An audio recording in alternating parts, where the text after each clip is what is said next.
Comment sont diagnostiquées les colites microscopiques?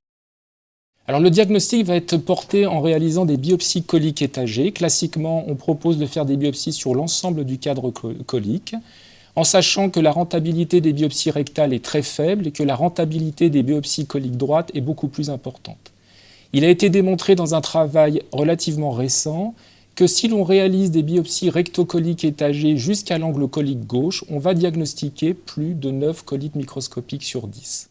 Le tableau clinique est absolument pas spécifique et dans plus de 90% des cas, il s'agit de tableaux peu sévères qui miment tout à fait des colopathies fonctionnelles avec diarrhée. Il n'y a pas de possibilité de distinguer cliniquement une colopathie fonctionnelle d'une colite microscopique. Alors il y a quelques signes cliniques d'orientation, notamment les selles nocturnes, l'impériosité, la modification récente du transit, sans qu'il y ait forcément une diarrhée très importante.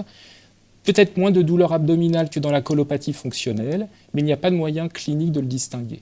Donc le diagnostic, là encore, va être porté sur la réalisation d'un bilan endoscopique digestif, généralement gastroscopie et coloscopie totale, avec des biopsies digestives étagées. Quel est le rôle de l'anatomopathologiste dans le diagnostic des colites microscopiques? Alors, actuellement, le problème du diagnostic anatomopathologique n'existe plus.